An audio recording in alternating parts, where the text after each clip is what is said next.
Notion is about to change forever. At 2025's Make with Notion, they launched a Notion AI agent. This agent can do real work for you in your Notion workspace. So in this video, I want to show you what a Notion agent is and how to use it. For those who don't know me, my name is Leon and I've spent a lot of time in Notion, and here is Notion Agent. By the way, if you don't want to miss videos like this, make sure to leave a like and subscribe to the channel as well as activate the bell. Now let me introduce you to Notion agents. So Notion's AI agent is basically an agent that lives in your Notion workspace and has everything that you have in your workspace as context. And what I mean by they can do real work for you, I will show you this later with a practical example. Notion claims that they can handle up to 20 minutes of multi-step action. With the agent, you can also browse the internet, and for the models, you can choose between Claude Sonnet 4 and ChatGPT 5. When it comes to context, you can mention a person, a page, or a date. I will show you later how to mention a page, which is very useful in some situations. Then what you can also do is you can attach files, for example, screenshots or, as you can see here, images and PDFs. If you want to use this agent, you have to be on a business or on an enterprise plan.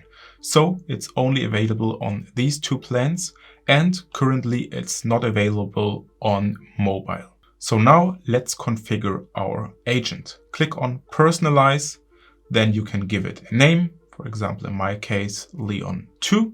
You can give it a nice accessory. I give it this magic wand. You can also do this hat or whatever, the chili or literally anything that you can see here. Now let's get to the most important part. So here you can add a page where you can create your own instructions. You have examples here. You can go to the marketplace and there you can get a template for your Notion agent, or you can also use an existing page. And here I have my Notion AI page, but I also created just a normal page and called it video demo. And then I went here, go to use existing page, and selected that page for the instructions. And if I want to get my normal instructions back that I use outside of this video, I will just go in here, go for use existing page, and then select this one. So you can have multiple pages, or you do everything in one page, and I will also show you how to do that. By the way, let me also know how you called your agent in the comments down below. I'm really curious on what name you give it, because you can get really creative like some people did with their Wi-Fi networks. Now here we can click on edit instructions and you will see a page opens. And these are the instructions that we want to use for this video. So here I say you are an expert with years of experience and you know everything about Notion.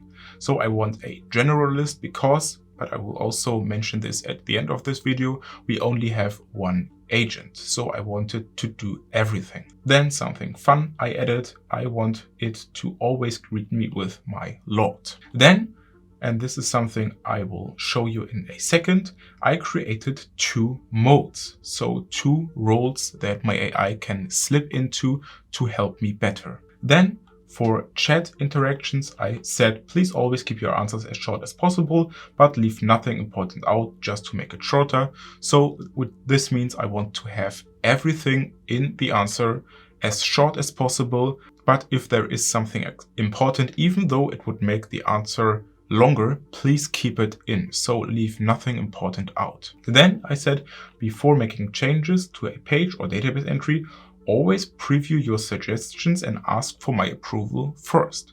So I don't want it to make any changes before asking me for approval. Then for the memories, I say these are the databases. Now these are blank, so there are no databases because we will fill this out in a second. So what you basically do in the instructions is you assign a role, so what you want the agent to be. Then you tell it general stuff like, for example, always be precise and never do changes before asking me. And what you also do is you adjust the memory. So things that the AI, or in this case, the agent, knows about you, as well as, for example, things like for this thing, use this database and so on. And later in the prompt, I will give it a task to perform as well as limitations. So for example, don't do this, only do this, and so on. Now, as I said, let's test the roles, or in this case, modes, because we have two modes. We have mode 1, which helps me build a template, and mode 2, which helps me plan my week. So now I can write, I want to build a template. And now the AI says, my lord, what system do you want to build and what should it do? Which is exactly what I want.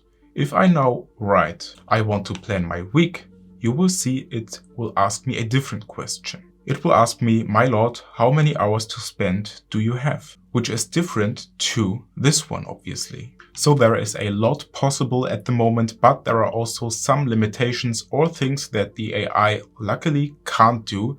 And this is what I will show you now on the screen, so you can read through this or even take a screenshot. On top, at the moment, every person, so for example, every member in a team space has to configure the AI agent on their own. So there is no such thing as you do it for your team and then they can use it. The only thing you can do is you can share the instructions you use for all your team members, and then they can copy paste it. That's the only possible solution at the moment. But now let's test it and let it build something for us. So as you can see on the left, what we want to build is we want to build this SOP for creating new content as well as new tasks.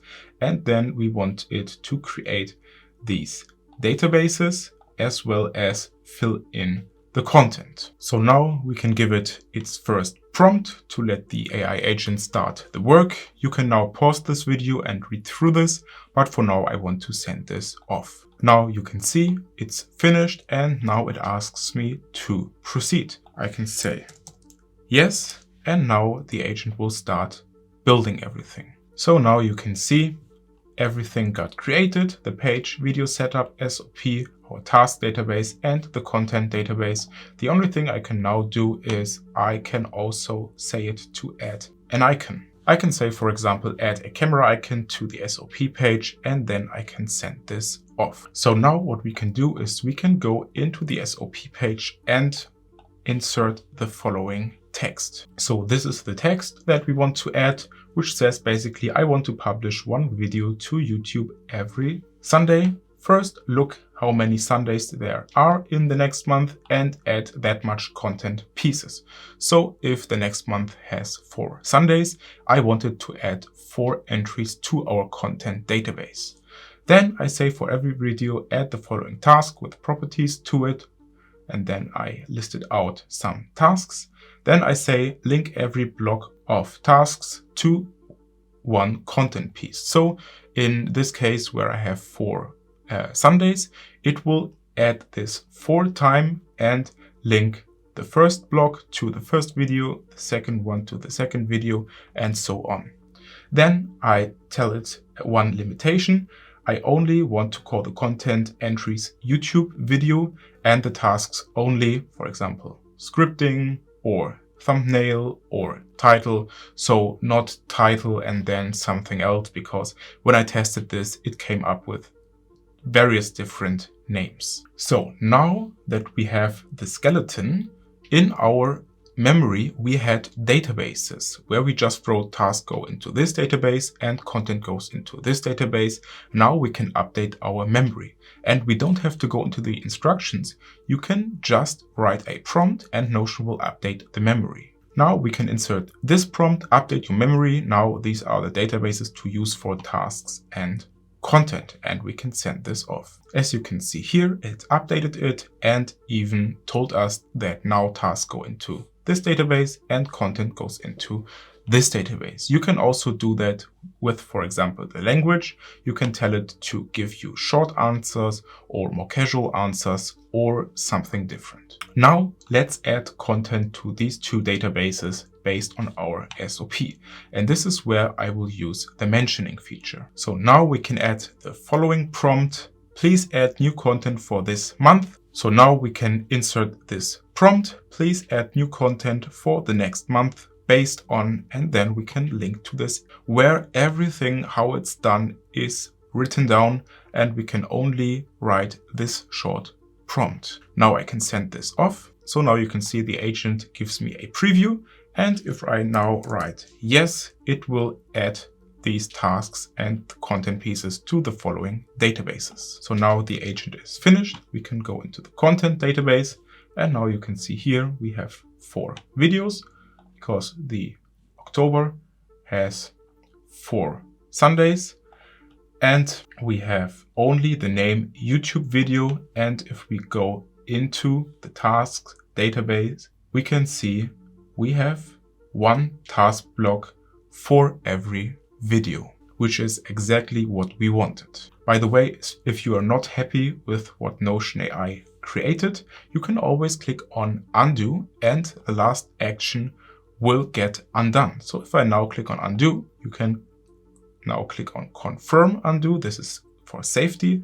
And now you can see all tasks disappeared and all content pieces also disappeared, and you can start from scratch. Now there are also a bunch of other things you can do with the agent. Just for example, you can ask it how many tasks there are due this month that have, for example, thumbnail in the name. And there you can see how many thumbnails you need to create this month, or how many tasks are in progress right now, or how many tasks are due today, and so much more. What you can also do is when you then, for example, named it content 1, video 1, video 2, video 3, video 4, you can tell it to set all your content pieces for the next month to in progress, as well as the ideation task for video 1 to in progress, and Notion AI will do everything for you. The next thing that you can do is, let's say, for example, you had a meeting and you even did the transcribing with Notion AI's meeting block.